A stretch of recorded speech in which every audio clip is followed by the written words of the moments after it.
बिस्मिल्लाहिर्रहमानिर्रहीम, अस्सलाम वालेकुम नाज़रीन। आप देख रहे हैं programme live with Asif Malik. नाचीज़ खाकसार आपकी खिदमत में हाजिर।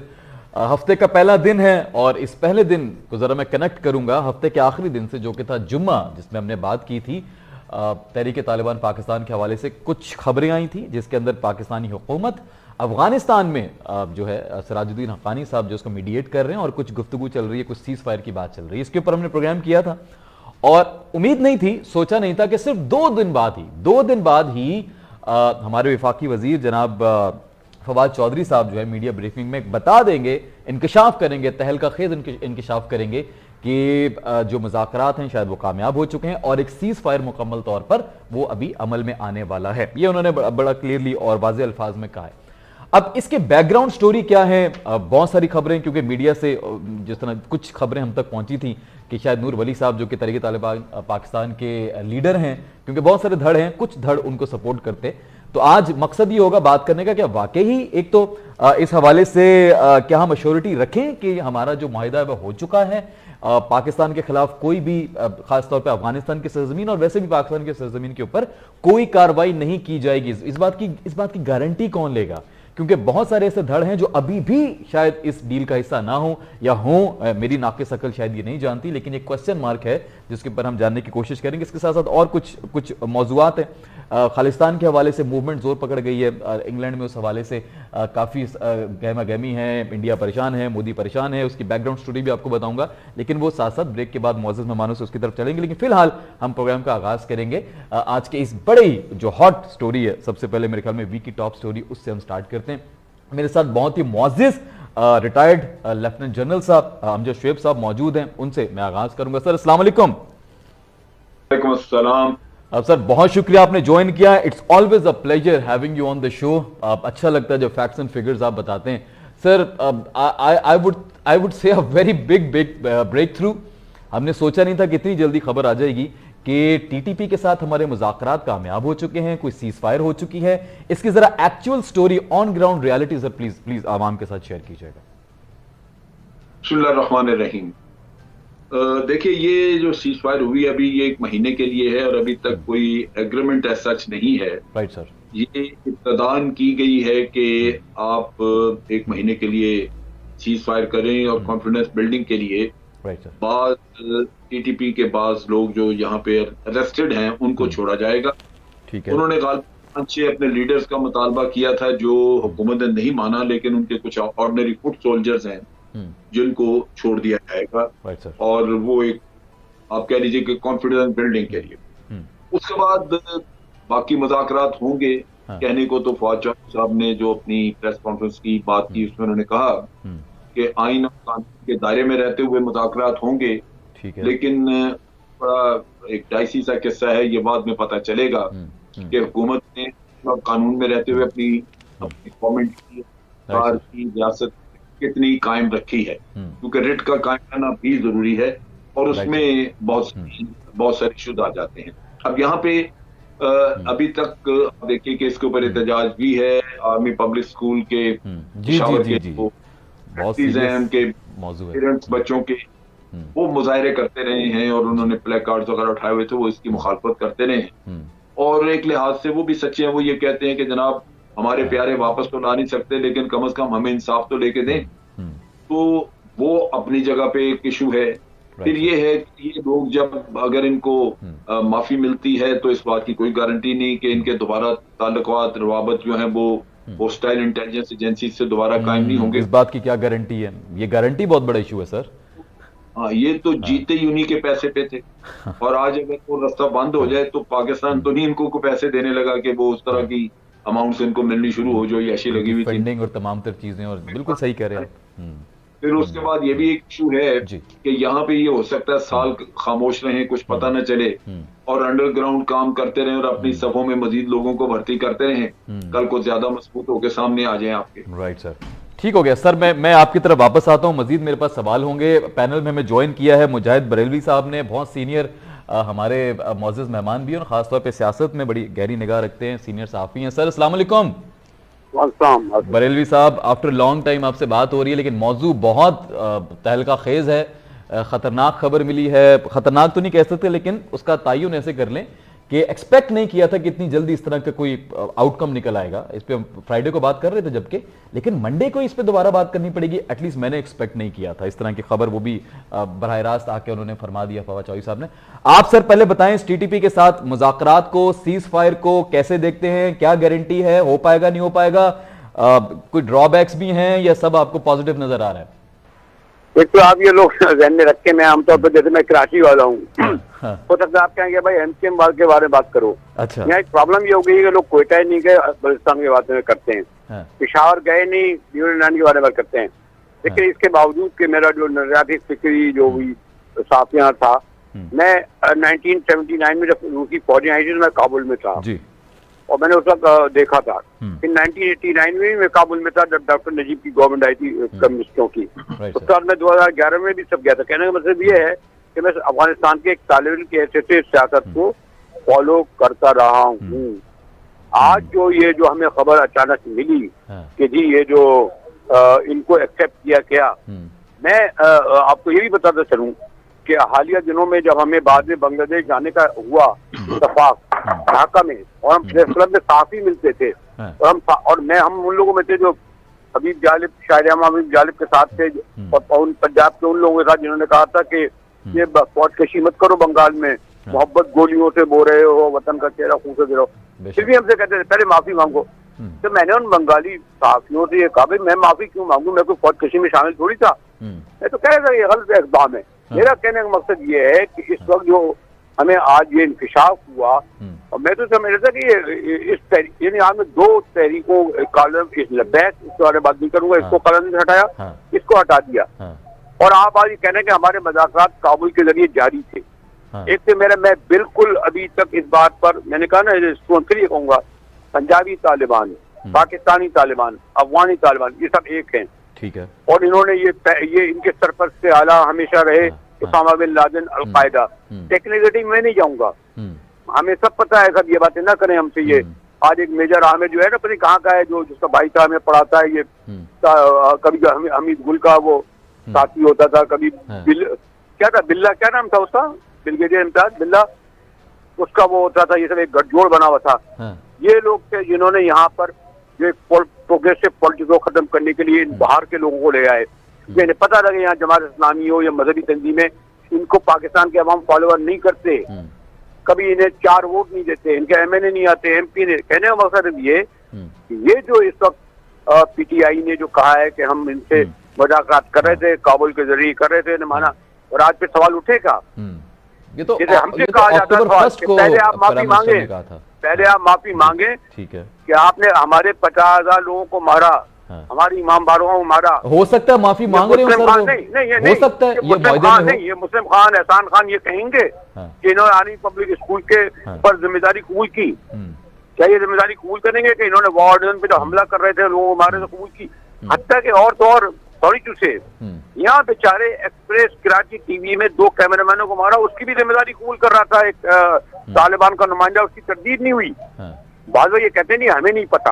अरे भाई इतनी इलेक्ट्रॉनिक मीडिया फास्ट है। अभी कोयटा में धमाका हुआ, टीटीपी ने कबूल की या नहीं की? बिल्कुल।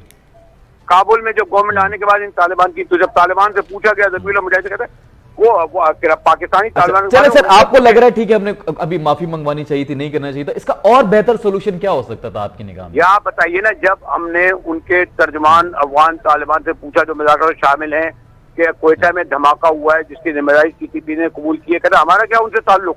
अच्छा, वो से अफगानिस्तान की बात कर रहे हैं। कहा या नहीं कहा? कौन मेरे साथ दोस्त बैठे हैं, चैलेंज करें ना मुझे। अमजद साहब बैठे हैं, अमजद शेख साहब। नहीं, जनरल मेरे नहीं, उन्होंने ये कहा नहीं कि कोयटा में धमाके में जब तहरीक तालिबान ने कहा हमने मारे, तो उन्होंने कहा हमें क्या पता ये कौन है, अब पाकिस्तानी गवर्नमेंट जाने। और फिर अब हमें बताया जा रहा है कि काबुल के जरिए मुज़ाकरात हो रहे हैं टीटीपी से, और जो रिहा होते ही फकीरुल्लाह कौन नाम था टीटीपी का सरबराह, कहता है हमारी जंग पाकिस्तान से जारी रहेगी। क्या मतलब है? हम ये मैं वो जबान नहीं बोल रहा अपोजिशन वाली, लेकिन एक तालिबान की अगर कोई हमारे साथ सर मुज़ाकरात करना चाहता है, दोस्ती करना चाहता है, अमन कायम करना चाहता है, तो हम क्या करें? हम खुदा न करे मेरे आपके अगर बच्चे मारे जाते होते ना, फिर हम पूछते कि कातलों को माफ करो, छोड़ दे, इस तरह के वाक़े आगे दोबारा ना हो, बच्चों को, इस तरह के वाक़े दोबारा ना हो, के बच्चों को जो मारा, नहीं आर्मी पब्लिक स्कूल के बच्चों को मारा, वो वालिदैन भूल जाएंगे? सर मैं वही कह रहा हूँ, माजरत नहीं करेंगे। नहीं, उन्होंने कबूल किया, हाँ कम से कम नहीं वही कहे नहीं हमारा सर, हाथ नहीं आर्मी था। पब्लिक स्कूल भी जो है वो आर्मी का ही स्कूल था मेरे ख्याल में, वो इस बात को और समझते होंगे, कबूल आपको नहीं किसने किया कि लगता हमने वो मारा? प्राइवेट स्कूल नहीं था? किसने मारा? किसने मारा?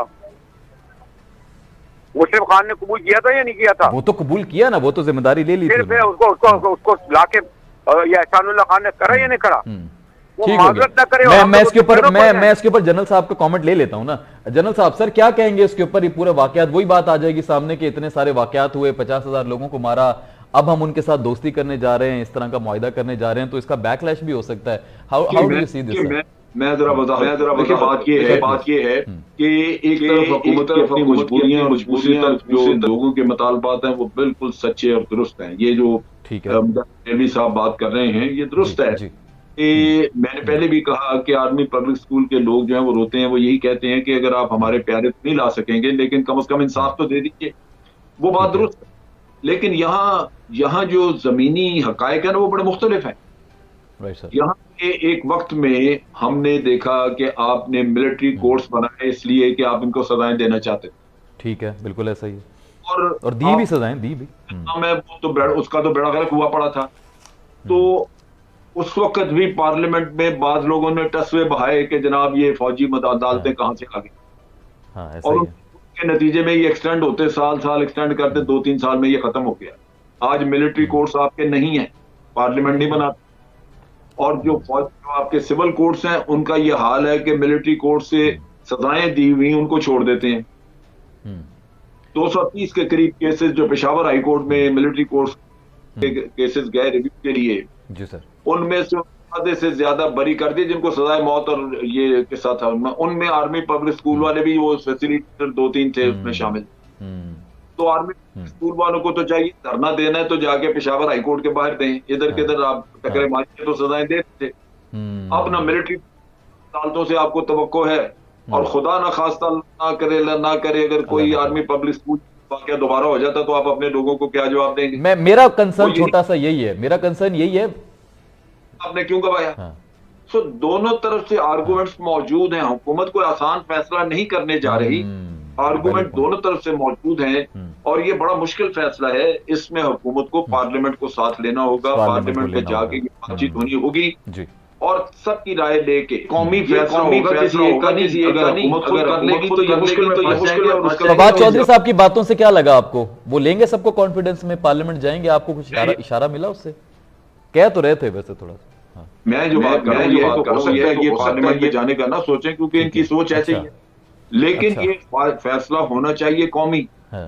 ये इसका फैसला अगर कौम नहीं करेगी तो इसके नतायज बाद में कोई अकेला अपने कंधों पे नहीं उठा सकेगा। ये मुश्किल होगी बड़ी। ठीक हो गया, ठीक हो गया। जैसे मैंने भी पहले भी कहा कि इसमें कोई किसी किस्म की गारंटीज आपको अगर कोई दे भी तो वो वैलिड गारंटीज नहीं होती कि जनाब ये आइंदा एनडीएस या रॉ के साथ राब्ता नहीं करेंगे। ये लोग ये करेंगे, उसकी एक बहुत बड़ी वजह यह है कि जो पैसा याशीन को मुंह को लग गई हुई है, जो पिछले वो अब हम तो नहीं दे सकते। जितनी रकमें देखी हैं इनके हाथ में, जितना पैसा आता रहा वो अब कहां से आएगा? वो तो बाहर से जो इनसे कुछ काम कराना चाहेगा। यहाँ पुरअमन जिंदगी गुजारने में बेकारी बन जाएंगी। तो बिल्कुल ऐसा ही है, थोड़ा मसला सही। दूसरी तरफ ठीक मसला है कि हो सकता है यहाँ बैठ के अपने सभों में मजीद भर्ती करते रहे लोगों की। बिल्कुल ऐसा है। इशू बड़े ऐसे शदीद हैं, इनको कौमी सतह पे पार्लियामेंट में ले जाके मामले कोई शक्ल निकल आए ना, कोई बातचीत निकल आए तो फिर उनको चाहिए कि पार्लियामेंट में ले जाएं, वहां डिस्कस करें, पार्लियामेंट अप्रूव करे तो मायदा करें। वरना आर्मी ने इनको मैसेज दिया है कि हम तैयार हैं लड़ाई के लिए, हम गर्दी को खत्म करने का इरादा रखते हैं, और अगर आपके मुज़ाकरात नाकाम होते हैं तो बिल्कुल कोई परवाह न करें, हम अपना जारी रखें। तो ये जबरदस्त जी।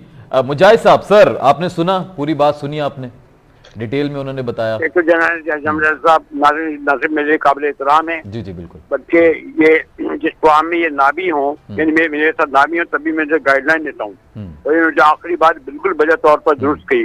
देखिए, दिल्ली और काबुल की सोच में या वो जो स्टाइल की कभी तब्दीली नहीं आएगी। Very true, very true. Kabul Afghanistan, general साहब ये वाहिद मुल्क था जिसने पाकिस्तान को तस्लीम नहीं किया था, और हमने इनके लिए क्या नहीं करा।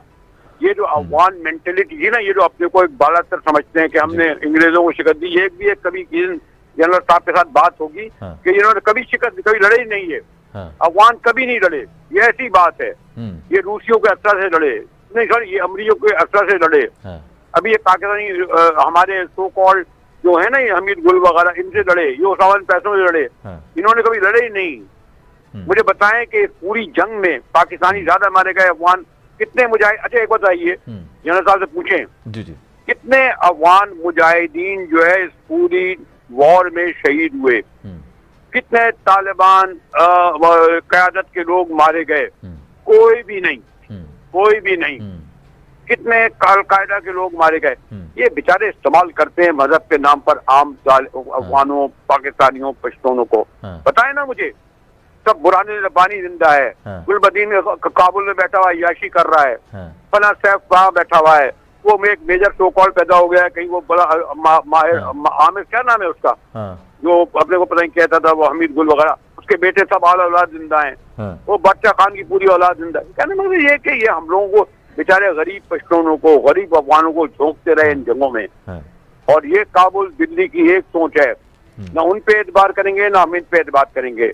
और जनरल साहब बिल्कुल सही कह रहे हैं कि ये पाकिस्तानी फौज की सोच है, ये इमरान खान तालिबान खान ना बने, ये हमें सबक ना पढ़ाएं, ये वाली बात।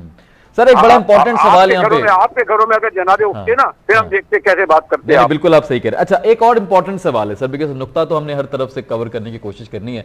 अब एक नुक्ता ये बनता है सर कि अगर फॉर एग्जांपल वो कदम आगे बढ़ा रहे हैं और वो बात करने की कोशिश करें, चाहे तमाम तालिबान, तहरीक तालिबान पाकिस्तान की बात कर रहा हूँ। अच्छा मैं कह रहा हूँ ना, अभी बंगाली हमसे कहते हैं माफी मांगो पहले, मैंने कहा मैंने फौजियों मैंने मारा याहिया खान ने चले वो तो पुरानी मारा नहीं, याहिया खान जैसे बदमाश आदमी की अगर करी तो मुझसे मेरे जैसे सहाफी से कहते पहले माफी मांगो। मैंने तो नहीं माफी मांगी उन ढका में, उन लोगों के सामने। मैंने कहा मैंने थोड़ी मारा, और मैंने कहा अच्छा तुम उससे क्यों नहीं करते हसीना वाजिद से, अच्छा जो उसका शौर्य जनरल नहीं सॉरी वो कौन खालदा जिया है, खालदा जिया होती थी, जनरल जिया, जनरल शाह से क्यों माफी नहीं हुआते, उन फौजियों से क्यों नहीं माफी हुआते जिन्होंने जनरल मुजीब को कत्ल किया?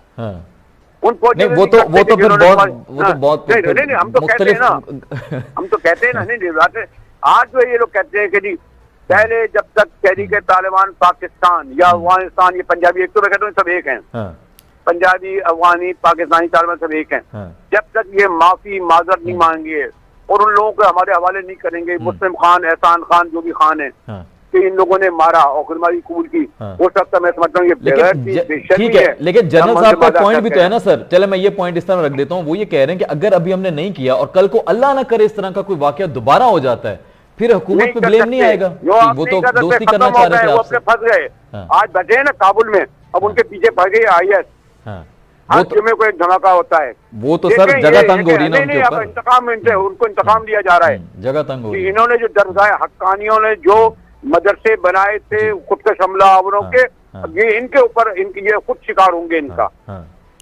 ये तो सिलसिला है। चलें इसी के साथ साथ मैं जनरल साहब सर आपसे एक छोटा सा सवाल होगा मेरा, ये अफगानिस्तान के ऊपर जरा बात करें, तालिबान की कंडीशन के ऊपर। चलें वो हमारा ये सीज फायर करवा रहे हैं, हक्कानी साहब इन्वॉल्व हैं, वो तमाम तर सिलसिला एक साइड पर है। सर क्या हम इनको गो के वो हमें इतनी सपोर्ट कर रही है, हमारे लिए एक बड़ी बात होगी अगर TTP से हमारा मुआहदा हो जाता है, हम उनको कोई रिटर्न में कुछ दे रहे हैं क्या? हम उनको कहीं कबूल तो नहीं करने जा रहे अफगानिस्तान को? कोई ऐसी डील हो सकती है आपके ख्याल में? ऐसे नहीं है, वो अफगानिस्तान को ये बताया हुआ है, जो फॉर्मल रिकॉग्निशन है वो तो आप नहीं कर रहे, आपने बड़ा वाज़ेह अपना एक स्टांस रखा हुआ है कि हम इंटरनेशनल कम्युनिटी के साथ ही इसको करेंगे। उसमें जो कि वही है कि इंटरनेशनल कम्युनिटी मींस कि एक तो खैर सारी दुनिया बाकी की, ये अगर वो नहीं करते तो कम से कम रीजनल कंट्रीज जो हैं जिसमें रशिया, चाइना और सेंट्रल एशियन स्टेट्स, ईरान वगैरह शामिल हैं, ये कम से कम ये मुल्क साथ हों तो फिर पाकिस्तान उसको शायद तस्लीम करे। लेकिन आप ये देखिए कि तस्लीम पाकिस्तान उनको हर तरह से फैसिलिटेट कर रहा है, और पाकिस्तान वाहिद मुल्क है जो इस वक्त उनको पूरी तरह फैसिलिटेट भी कर रहा है, हेल्प भी कर रहा है। हमारे यहाँ से राशन भी जा रहा है, दवाइयाँ भी जा रही हैं उनके लिए। बिल्कुल ऐसा ह्यूमैनिटेरियन एड हम कर रहे हैं, बिल्कुल कर रहे हैं, हेल्प हम कर रहे हैं। और उनके लोगों को ट्रेन करने के लिए भी हमने कहा कि आप अपनी आर्मी ऑर्गेनाइज करें, हम ट्रेन करेंगे उनको, उसके वेपन्स वगैरह भी हमने कहा जी कुछ जो आपको इनिशियल चाहिए देंगे। यानी आप अगर उनको आज मदद के नुक्ता निगाह से देखें तो पाकिस्तान सबसे ज्यादा उनको मदद कर रहा है, और पाकिस्तान ही है जिसके जरिए आज उनका बाहर की दुनिया से भी कोई राब्ता है। यानी हमारे ये तुरखम और चमन हम बंद कर देते हैं तो वो रोना शुरू कर देते हैं। बिल्कुल ऐसा ही है, बिल्कुल ऐसा ही है। अभी हमने दोबारा खोला है। तो इसलिए पाकिस्तान को वो इस स्टेज के ऊपर तो इग्नोर नहीं कर सकते, और उन्होंने यकीन दहानी कराई है कि अगर मुज़ाकरात आपके टीटीपी के साथ नाकाम होंगे तो फिर हम इनके खिलाफ ताकत इस्तेमाल करेंगे, अगर इन्होंने यहाँ से कोई ऐसी कोशिश की आपके यहाँ बदनज़मी की। तो मेरा ख्याल है कि अफगान तालिबान के साथ तो अंडरस्टैंडिंग मौजूद है, और उनकी भी जरूरत है कि पाकिस्तान के साथ एक अच्छी अंडरस्टैंडिंग रखें, वरना आज दुनिया में उनको कोई पूछ नहीं रहा। तो मेरा ख्याल है कि ये वक्त तो हमें कोई ऐसी प्रॉब्लम नहीं, लेकिन असल जो किस्सा है, जिस तरह मुजाहिद साहब ने भी आपकी तवज्जो मबजूल कराई, वो ये है कि आगे अमेरिका और भारत वहां पे करना क्या चाह रहे हैं। आप देखिए, एक वक्त था कि वो मुतमईन थे कि अशरफ गनी की हुकूमत थी, और वो हुकूमत उन्हीं की अपनी थी, भारत की अपनी थी, अमेरिका की अपनी थी, क्योंकि वो उनका लाया हुआ आदमी था और उन्हीं के पैसे पे, उन्हीं के इशारों पे चल रहा था। उसी ने एग्रीमेंट किया था अमेरिका के साथ कि 2025 तक अमेरिका यहाँ अपनी आर्मी रख सकता है, जो कि बिल्कुल ऐसा ही इन्हें नहीं किया था। तो अमेरिका क्या अब यहाँ से इतना पैसा लगा के, इतने अपने कुर्बानियां दे के, इतने उसके लोग भी मारे गए, जख्मी 20,000 के करीब, तो क्या वो चाइना को रख के दे जाएगा कि चाइना अपनी कनेक्टिविटी बनाता रहे, सेंट्रल एशिया, रशिया, यूरेशिया? वो ये नहीं करेगा। चुनाचे ये जो आज आपको नजर आ रही है, बड़ी एक्टिव आपको नजर आ रही है ISIS, दाइश, ये वो CIA करा रही है। अब 20 साल रहे हैं यहाँ पे, उनके लोग भी मौजूद हैं, के प्रॉक्सीज हैं, स्ट्रॉन्ग नेटवर्क अपना छोड़ कर गए हैं। डेफिनेटली इतनी जल्दी तो नहीं वाइंड अप कर सकते, एक्टिवेट कर दिए। अब वो रिवर्स गेम चलेगी। एक वक्त पे अफगान तालिबान हुकूमत के खिलाफ एक जंग लड़ रहे थे, इंसर्जेंसी थी। आज अफगान तालिबान के खिलाफ दाइश इंसर्जेंसी लड़ेगी। दाइश अमेरिका की है, और ये किसी भी मुल्क में आप देखिए, इसने किसी गैर इस्लामी मुल्क में जाके उन्होंने कुछ नहीं किया दाइश पर, सिर्फ इस्लामी ममालिक को तबाह कर, ये उन्हीं के पैसे चलते हैं और उन्हीं के वेरी ट्रू सर। इसको आगे कंटिन्यू करते हैं। छोटा सा ब्रेक है, यहाँ पे एक छोटा सा ब्रेक है सर। वापस आके मैं बिल्कुल आपके मजीद कमेंट्स लेता हूं इसके ऊपर। मुअज़्ज़िज़ मेहमान मेरे साथ हैं नाज़रीन। छोटा सा ब्रेक है, वापस आने के बाद बात करेंगे। यहीं से आप कहीं मत जाइएगा, देखते रहिए स्टार न्यूज़।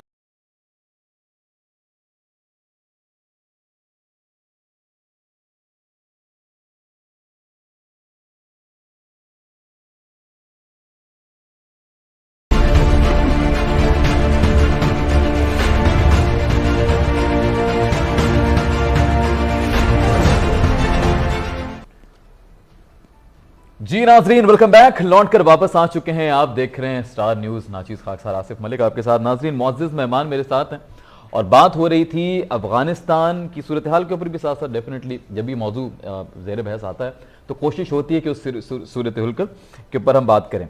अच्छा, इसी के साथ साथ जो दूसरा मौजू उस पर भी हम कोशिश करेंगे साथ मुअज़्ज़िज़ मेहमानों से राय लें, क्योंकि खालिस्तान के हवाले सर। अच्छा, अभी इस वक्त जो मुअज़्ज़िज़ मेहमान हमारे पैनल पे मौजूद हैं उसमें मुजाहिद बरेलवी साहब हैं, उसके साथ साथ lieutenant general retired Amjad Shoaib साहब हैं। तो उनसे सवाल उनकी तरफ बढ़ने से पहले एक और पॉइंट यहाँ पे रेज होता है कि अगर आप माजी में जाएं और जब इसी तालिबान की हुकूमत थी 1996 से तकरीबन 2001 तक जब ये हुकूमत आई थी, तो उस वक्त भी पाकिस्तान सर फहरिस्त था एक्सेप्ट करने में, उनको ऑफिशियली कबूल करने में। दीगर भी कुछ ममालिक थे लेकिन पाकिस्तान उनमें सर फहरिस्त था। तो क्या इस दफ़ा भी ये सिलसिला रिपीट हो सकता है? अमजद शुएब साहब इस पे बात कर रहे थे। जी अमजद शुएब साहब, सर कोई बात रह गई तो इसको कंप्लीट कीजिएगा, मुझे ब्रेक पे जाना पड़ा था। पहली बात तो ये कि पाकिस्तान ने अपने तजर्बे से ये सीखा है कि पाकिस्तान को अकेले इनको रिकग्निशन नहीं देनी चाहिए। दूसरा ये है कि पाकिस्तान भी यकीन रखता है कि जो इंटरनेशनल कम्युनिटी के मुतालबात हैं, ह्यूमन राइट्स से रिलेटेड हों या खवातीन के हकूक से रिलेटेड हों, वो मुनासिब हैं, जायज़ हैं और तालिबान को उस पर अमल करना चाहिए। तो इसलिए हम अपनी कन्विक्शन के तहत उनको तस्लीम नहीं करना चाहते हैं कि वो पे हमारे खदशात को दूर करें, अमन करें, उस पर अमल करें। अच्छा, मैं ये जो बात कह रहा था कि अभी वहां पे जो आहिस्ता आहिस्ता चीजें खुल रही हैं अफगानिस्तान में, वो एक CIA की, इंडिया की प्लान खुल रही है कि इस गवर्नमेंट को पहले डिस्टेबलाइज करना है, ये तालिबान की गवर्नमेंट को, और फिर इनको डिसलॉज करना है ताकि वापस फिर अपनी मर्जी की हुकूमत में लेके आ सके। तो इसमें पॉलिटिकल साइड पे वो ये करना चाह रहे हैं, ये कर रहे हैं। वो लड़कियों को, औरतों को सड़कों पे ला रहे हैं और एहतजाज करवा रहे हैं उनसे वुमेन राइट्स के हवाले से अफगानिस्तान में काफी बिल्कुल पॉलिटिकल टर्माइल वो जलसे जुलूसों से करवाएंगे, और अगर उसमें बच्चियों को मारी जाती हैं तो वो एक इंटरनेशनल बहुत बड़ा इशू बन जाएगा, और पूरी दुनिया में और यूनाइटेड नेशन में शोर मचाएंगे कि जी देखे किस तरह लड़कियों को मारा। दूसरी तरफ उसको मजबूत कर रहे हैं कि इनको मैदान में जंग देने वाले, जंग लड़ने वाले दाइश के लोग मजबूत हों। उसमें उन्होंने रशियन भी, चेचन्स हैं, दागिस्तान के लोग, काफी सारे बाहर के लोग हैं जिनको उन्होंने शामिल किया है, और ये वो सारे लोग हैं जो बैटल हार्डन हैं, जो सीरिया में लड़ रहे थे, वहां से लाके इधर। Very true. अब एक तरफ तालिबान जो है वो उनके रिसोर्सेज नहीं है, ये कभी भी उनको पैसा नहीं देंगे, उनके जो डॉलर्स रोके हुए हैं वो रोके रहेंगे, तो तालिबान पैसे की कमी के हाथों भी मारे जाएंगे, पॉलिटिकली डिस्टेबलाइज होंगे बाहर के जलसे जुलूसों से, और मिलिट्री ISIS तो ऑलरेडी अंदर से उनको ब्रेक कर रहे हैं। तो उनको तवक्को है कि ये हम इनको इतना डिस्टेबलाइज करेंगे कि ये गवर्नमेंट हिल जाए, फिर जो अमन और लोग बाहर हैं उनसे वो गवर्नमेंट इन एक्साइल बना के तो वहां से ऑपरेट करना शुरू करेंगे इनके खिलाफ। उस गवर्नमेंट इन एक्साइल को मगरबी दुनिया रिकॉग्नाइज कर लेगी। तो ये वो नक्शा सामने आता नजर आ रहा है कि अब इम्प्लीमेंट करने जा रहे हैं। आपको स्ट्रॉन्ग कोई भी होल्ड नजर नहीं आ रहा तालिबान का अफगानिस्तान में। ठीक, जनरल साहब मैं आपकी तरफ वापस आऊंगा। बरेलवी साहब, सर बरेलवी साहब, क्या माजी में अगर हम जाएं, जनरल साहब आप जनरल साहब को बुला लेते तो मेरे लिए उनके एक बड़ा काबिल एहतराम का रिश्ता है। मेरा एक छोटा सा सवाल है ना, उनसे इख्तिलाफ करते भी उनसे बड़ा उनके बड़ा ये मस्बत इख्तलाफ, यही खूबसूरती है मेरे ख्याल में हमारी मीडिया की, कि उसके ऊपर आप बैठ के बिल्कुल मस्बत इख्तलाफ करते हैं और बड़ा पसंद किया जाता है, उसको मजा आता है। आप लोग जब इख्तलाफ भी करते हैं तो बड़ी इज्जत एहतराम के साथ। अच्छा, मेरा सवाल ये था कि 1996 में भी आपको याद होगा बली साहब कि पाकिस्तान उन चंद ममालिक में सर फहरिस्त था जिन्होंने तालिबान की हुकूमत को एक्सेप्ट किया था पहली दफा में भी। क्या इस दफा आपको लग रहा है इस तरह दोबारा हो सकता है? कोई इस तरह का नक्शा आपको बनता नजर आ रहा है कि पाकिस्तान सर फहरिस्त ममालिक में शामिल होगा? देखिए, पाकिस्तान की बुनियाद रखी गई है कायदे मोहम्मद जिन्ना ने, जिन्होंने जमहूरियत के जरिए सब पर उसूली जंग लड़ी, वो उन्होंने कभी वो रास्ता अख्तियार नहीं किया, इसलिए हमारी बुनियाद बेहतर है। Right sir. और ये जो काबुल बैठा है जनरल साहब मुझसे ज्यादा इनकी ये तारीख जानते हैं। इनकी एक खूनी जंगों की रिवायत रही है। इन्होंने भाइयों को भाइयों ने कत्ल किया है, बापों को कत्ल किया है, तब ये अमीर बनते चले आए हैं। मैं ज्यादा नहीं जाऊंगा, अमीर अमानुल्लाह और से पहले मुझे सब कुछ पता है, नादिर शाह और जाहिर शाह, और सरदार दाऊद ने जाहिर शाह के साथ किया, और सरदार दाऊद के साथ उस बापों ने क्या किया, इनकी तारीख है। और ये बड़ी जैसे इसराइल की तारीख है। और ये मैं डिस्पाइट ऑल रिस्पेक्ट आज इंडिया इसलिए बचा हुआ है कि उसका बहरहाल पहला प्राइम मिनिस्टर जवाहरलाल नेहरू थे और जवाहरलाल मोतीलाल नेहरू थे, और डिस्पाइट रिस्पेक्ट जवाहरलाल नेहरू एक करिस्मेटिक लीडर थे। उनकी एक अलग, इससे हम कहें कि आज वो जो मोदी सरकार करी, मेरा सिर्फ कहने का मकसद ये है कि हम जो हमें ये सबक पढ़ा रहे हैं, तलकीन कर रहे हैं कि हम करें, इनको कोई नहीं कहता। हम लोगों ने क्या नहीं करा? हमने 30 लाख लोगों का लोअर बर्दाश्त किया, हमने 1 लाख लोगों की शहादत दी, हमारे इमाम बारगाहें मस्जिदें शिकार हुए, हमारे बच्चे मरे, हमारी सिक्योरिटी फोर्सेज मारी गई। अब ये चाहते हैं हम इनका झुकें। और आज तक मुझे ऑन रिकॉर्ड जनरल साहब ये बताइए कि काबुल के तालिबान, पंजाबी तालिबान, पाकिस्तानी तालिबान कभी इस बात पर शर्मिंदा होते हैं? कभी एक्सेप्ट करते हैं? अरे मानते भी नहीं है। कोयटा में जैसे मैंने कहा कि बम धमाका हुआ जिसमें हमारे लोग मारे गए, तो काबुल के तालिबान ने माना नहीं। और अच्छा, ये ऐसा क्या है? टेक्नोलॉजी का जमाना है, हर बात पे तो ये पूरे तालिबान जो है वो सोशल मीडिया पे एक्टिव हैं। हमारे लोगों को मारे तो ये मजम्मत नहीं करते कि नहीं हम में से ये नहीं है। मैं जरा आपसे पूछता हूँ, क्यों काबुल के तालिबान ने आज तक पाकिस्तान में मारे जाने वाले लोगों को जिनकी जिम्मेदारी TTP ने कबूल की, ये नहीं कहा कि हम में से नहीं है? साहब साहब क्या कहेंगे? मैं बताता हूँ, मैं समझा देता हूँ जी, प्लीज प्लीज प्लीज। देखिए, ये इशू दोनों तरफ से है। Right sir. जब 2001 में अमेरिका ने आके यहाँ पे हमला किया, हमने तालिबान के लोगों को पकड़ पकड़ के उनके हवाले करना शुरू किया। सिर्फ आम लोगों को नहीं, लीडर्स को नहीं, बल्कि उनका एम्बेसडर जिसको यहाँ पे पूरी इम्यूनिटी हासिल थी, मुल्ला अब्दुल सलाम, उसको भी पकड़ा दिया। हमने उनको एयर बेसिस भी दिए, सड़कें भी दी, और आखिरी दिन तक वो हमारा रास्ता इस्तेमाल करते रहे अपनी अफवाज को वहां पे, जो कि अफगान तालिबान के खिलाफ लड़ रही थी, उनकी मदद के लिए जो कुछ यहाँ से जा रहा था वो सब हमारी मदद से जा रहा था। ठीक है। अरे हवाई अड्डों से उनके जहाज उड़ते रहे, और उनके पहले 1.5-2 साल वो जो तबाही मची वहां पे और ड्रोन वगैरह उड़े, वो सारे हमारे हवाई अड्डों से उड़ रहे। तो तालिबान ने हमें कोई शिकायत नहीं की उसकी कि जी आपने अपने मफादात में जो कुछ किया तो हमें मरवा दिया। अच्छा, वक्त था कि तालिबान, अफगान तालिबान जो हैं वो नॉर्थ वजीरिस्तान से ऑपरेट करते थे और नॉर्थ वजीरिस्तान में टीटीपी भी मौजूद थी। टीटीपी उनको एक तरह से, ये पाकिस्तानी इलाका है, उसमें टीटीपी उनको पनाह दी गई थी। चुनाचे टीटीपी से मशकूर थे उनके कि इन्होंने हमें उस बुरे वक्त में अपनी सरजमीन पे जगह दी जब अमेरिका चप्पे चप्पे पे बमबारी कर रहा था वहां पे अफगानिस्तान में। जब टीटीपी उधर गई तो अफगान तालिबान ने उनको पनाह दे दी, क्योंकि अफगान तालिबान ने रूरल एरिया पे कब्जा कर लिया, उनके पास काफी खासा इलाके आ गए उनके कब्जे में। तो टीटीपी उधर चली गई। उन्होंने कहा जी अब टीटीपी के खिलाफ हम एक्शन नहीं करेंगे, क्योंकि उन्होंने हमें कभी नहीं कुछ कहा था जब हम पाकिस्तान की सरजमीन पे बैठे हुए। ये सरबेहस के बाद सारे निकल गए यहाँ से और टीटीपी भी जाके उनके हाथ वहां पे लग गई और अफगान तालिबान ने भी टीटीपी को कभी कंडेम नहीं किया। ये वो चीज है जो कि इक्वेशन एक वक्त पे बनी, लेकिन बाद जनरल साहब एक बार रुकिए, जनरल साहब अब यहाँ रुकूंगा मैं आपको। क्या टीटीपी ये जो आप तारीख बता रहे हैं इसके मायने हमारी मस्जिदों पे, इमाम बारगाहों पे मारने का जिम्मेदारी कबूल करें? सही, क्या हमने पाकिस्तान ने ये चाहे मुशर्रफ से जितने ही हम इख्तलाफ करें, हमने कहा कि इनको मारो? हमने 29 लाख महाजिन को घरों में रखा, हमने उन्हें खिलाया, पिलाया, पाला, पूछा। ये जो हमारी मस्जिदों में गाँव बच्चों को मारते रहे, इन्हें लड़े, जैसे लड़े, फौजियों से लड़े, तो इनसे लड़ते ना। हमारे बच्चों का क्या कसूर था? देखिए हमारे लोग क्या कसूर था?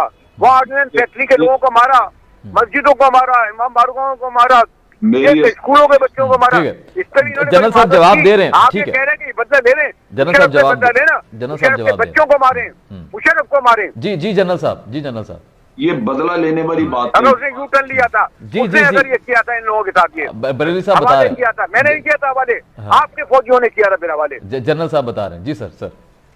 ये बदला लेने वाली बात नहीं थी, वो ये था कि हम अमेरिका के इत्तेहादी थे, वो उनके इत्तेहादी उधर हो गए। अच्छा, टीटीपी कूल करे ना मुशर्रफ के कावे था सर उनको कंप्लीट करने देना, जनरल साहब को कंप्लीट करने। हमारे लोगों को मारे, आम लोगों को मारे, कोई आवाज में नहीं उठाऊं मैं, हम इनको छोड़ेंगे नहीं। अगर जनरल साहब को कंप्लीट करने देना, फिर जनरल साहब को कंप्लीट करने देना सर, पहले सुन लेते हैं ना क्या कह रहे हैं। जी सर। जी, बात ये है कि जहां तक अफगान तालिबान का ताल्लुक है, अफगान तालिबान ने हमें कुछ नहीं कहा, वो हमारे खिलाफ नहीं लड़े। हमारे खिलाफ तो लड़े टीटीपी जो हमारे लोग थे। उन्होंने सिर्फ ये किया है कि उन्होंने इनको नहीं मारा, क्योंकि एक वक्त में अफगान तालिबान नॉर्थ वजीरिस्तान मदद कर चुके हैं, ये उनकी करते थे। जब ये उधर गए थे इन्होंने कुछ नहीं किया। ये है, उन्होंने कंडेम नहीं किया, उन्होंने इनको कुछ नहीं कहा कि ये इधर हमारी सरजमीन पे क्यों है। और ये एक बड़ी सीधी सी बात है कि रशिया भी, ईरान और किसी हद तक पाकिस्तान वगैरह अफगान तालिबान को पाकिस्तान मदद नहीं करता है, ईरान उनको हथियार दे रहा था। हाँ, ईरान भी इसमें एक प्लेयर है। अस्फान में उन्होंने, जिस तरह ये कोयटा शूरा की बात करते हैं, कोयटा शूरा छोड़ के उन्होंने अस्फान में जाके शूरा बना ली, तो वो सर्वाइव कर गए। अब पाकिस्तान को यहाँ पे जरूरत ये थी कि भारत चूंकि टीटीपी वगैरह को इस्तेमाल करके लगातार वहां से दहशतगर्दी कर रहा है, तो हमारे पास एक ही ऑप्शन थी कि या अशरफ गनी बैठे और हम भुगतते रहे सारी जिंदगी, या फिर तालिबान आ जाए जिनके साथ हमला रुके। तो बात ये है कि ये कोई बहुत अच्छे सोल्यूशन नहीं थे, लेकिन देखने की बात यह कि आपके हाथ में क्या था। बाकी सॉल्यूशंस में से ये कदरे बेहतर सॉल्यूशन था, इन सिंपल वर्ड्स, बाकी सॉल्यूशन से ये बेहतर। हाँ, आउट द टू इवल्स अगर आप लेसर इवल को चुनते हैं, हाँ, तो that is the main point. है आपकी मजबूरी है, वरना तो ये इस पॉइंट को क्लोज कर रहा है यहाँ पे कि हमने लेसर इवल को चूज किया। ये आपके सॉरी जो जनरल साहब, ये जो जनरल हमीद गुल, मेजर आमिर बिल्ला ये जो अख्तर अमानी समझते थे फातह काबुल, ये इनकी गलती थी। क्यों करा इन लोगों ने ये? क्यों मदाखलत की? क्यों हम लोग के सामने बैठ के अफगानिस्तान के ऊपर बताते थे ये अफगान पत्थर 100 साल से लड़ रहे हैं आपस में? हमने जब रूसी आ गया हमारा काम खत्म हो गया था। ये जनरल ज़ियाउल हक था जिसने अपने वो समझता था कि मैं दिल्ली पे झंडा लहराऊंगा सारी दुनिया पे। ये आप लोगों की सॉरी थे, ये मुहिम जुई थी फौजियों की जिन्होंने हमें नुकसान पहुंचाया, और गलत था उन जनरलों का, आम लोगों का नहीं, आम फौजियों का नहीं, मिलिट्री एस्टेब्लिशमेंट का नहीं। ये चंद जनरल ऐसे थे जो मुहिम जुई में चलाते, जो समझते थे हम बन जाएंगे। जनरल साहब जवाब दे रहे हैं सर। आप इसको बड़े नैरो पर्सपेक्टिव में देख रहे हैं, मैं थोड़ा ये भी एक्सप्लेन। नैरो नहीं, सॉरी टू से, क्योंकि मैं आम आदमी हूँ, आप जनरल। मैं सहाफी हूँ, मैं आम आदमी हूँ।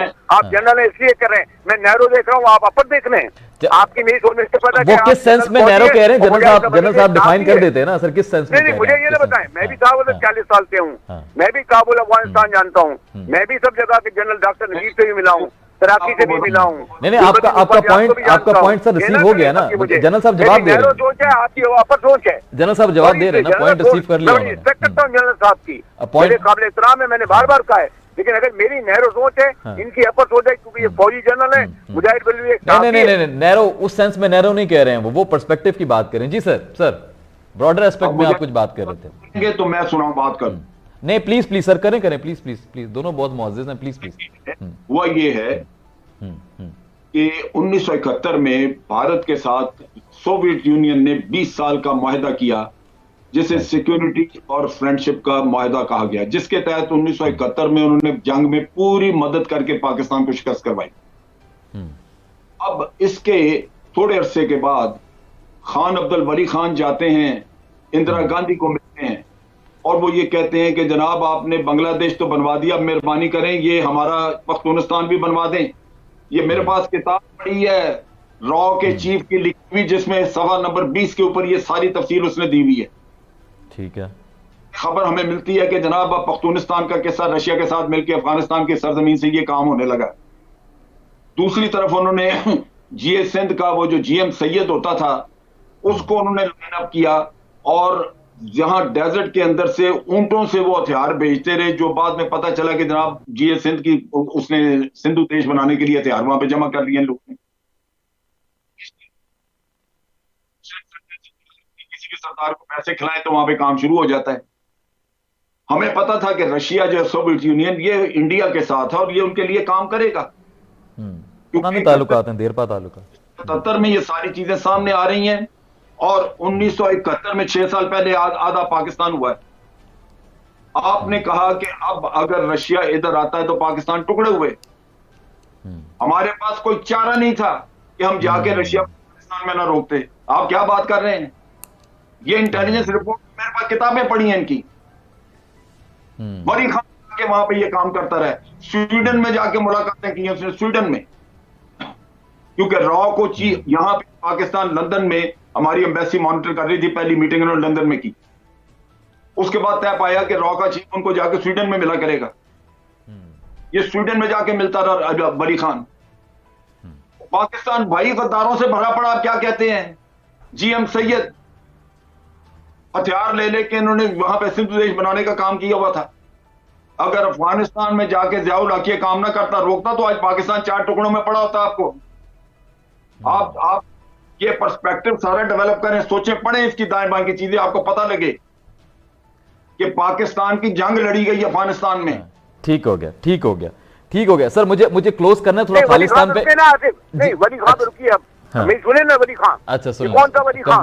वली खान है जब पाकिस्तान के पहले इलेक्टेड प्राइम मिनिस्टर को फांसी पे चढ़ाया तो बीबीसी को इंटरव्यू हुआ था, ये सांप था जिन्हें मैंने कुचल दिया। और ज़ियाउल हक की हुकूमत में जिन जनरलों की हुकूमत में सबसे ज्यादा मराब याफ्ता वली खान था। फौजियों ने पाला वली खान को, नहीं पाला। चले सर, अब ये बहस कहीं और जा रही है ना सर मौजूद अफगानिस्तान आपका जो पॉइंट था, जनरल साहब जवाब दे। पूछे साजिश के किसने खत्म किया, झूठा था इसके सर इस पे दोबारा बैठक रखेंगे, बिल्कुल बात करेंगे। थोड़ा सा मैं एक और मौजूद भी प्रोग्राम में, इस पे मैं वाइंड अप करना चाहूंगा। मुजाहिद साहब, ये खालिस्तान के हवाले से अब क्या राय रखते हैं आप? ये जो अच्छा मतलब इनकी लाइन ड्रॉप हो गई। जनरल साहब, सर खालिस्तान मूवमेंट सर बड़ा जोर पकड़ गई है, ट्विटर पे ट्रेंड कर रहा है काफी ज्यादा, पाकिस्तान में भी, इंडिया में भी।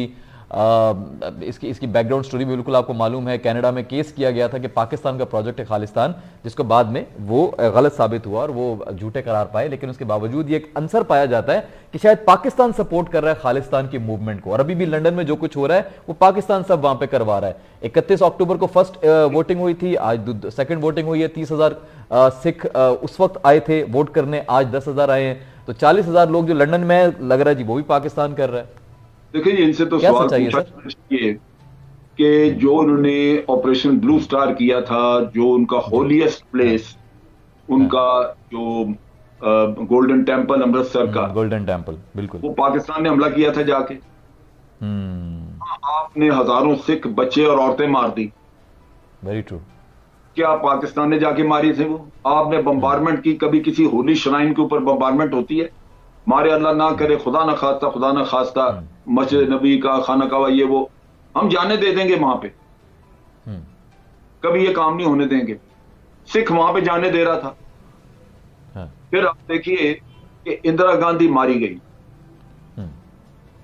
आपने कम्युनिटी के मजहबी जज्बात को भड़काया हुआ था, तो आप कम से कम ये इतने तो सिक्योरिटी अपनी इंप्रूव कर सकते थे कि 2 सिख आपने अपने बॉडीगार्ड रखे हुए हैं। इंदिरा गांधी बिल्कुल उसकी जगह को हिंदू रख ले। अब अगर उन्होंने मार, तो ये पूरी सिख कम्युनिटी का काम तो नहीं था, 1-2 आदमियों ने किया, उनको आप पकड़े, फांसी दे दें, जो जी चाहे करें। लेकिन उस रात में हिंदुओं ने 3-4 हजार सिख कत्ल कर दिया और उनकी औरतों को रेप किया। बिल्कुल। अब सिख मांगते हैं इंसाफ। ये शुरू कहां से हुई? दोबारा मूवमेंट जो शुरू हुई, पहले भी कई दफा उठी।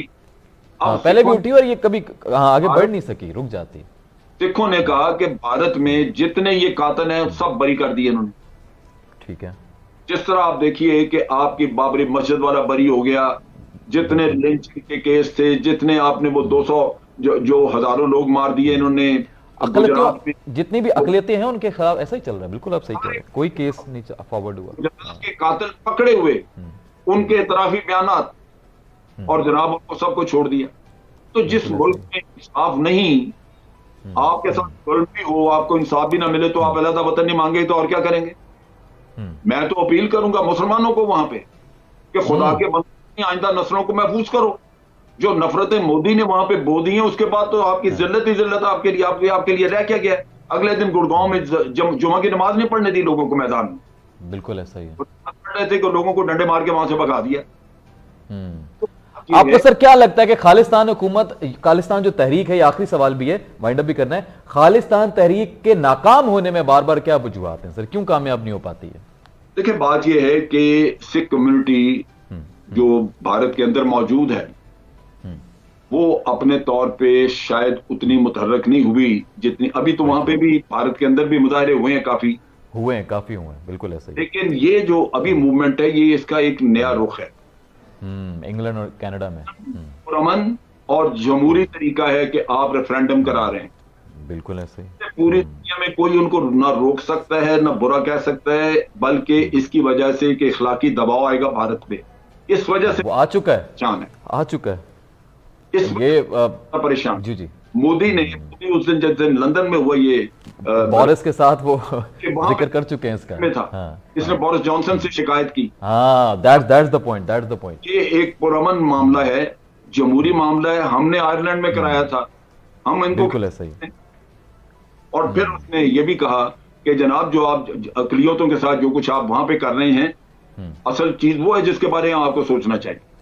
बिल्कुल वेरी वेरी वैलिड सर, बहुत शुक्रिया। जनरल साहब, मेरे पास वक्त कम है, वरना बड़ा ही जबरदस्त मौजूद था और बड़ी खूबसूरत गुफ्तगू फरमा रहे थे मेरे दोनों मौजूद मेहमान। लेकिन नाज़रीन, आज इतना ही, इंशाल्लाह दोबारा जनरल साहब को मदू करते रहेंगे और इसी तरह की कोशिश करते हैं कि कुछ सीखने को मिले, कुछ बात सुलझने को मिले कि पाकिस्तान के हक में क्या बेहतर है, क्या करना यकीनी तौर पर नुकसानदेह होगा।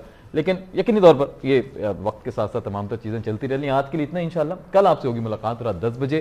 तब तक के लिए अपना बहुत ख्याल रखिए। आसिफ मलिक को इजाज़त दीजिए। फ़ी अमानिल्लाह। पाकिस्तान जिंदाबाद।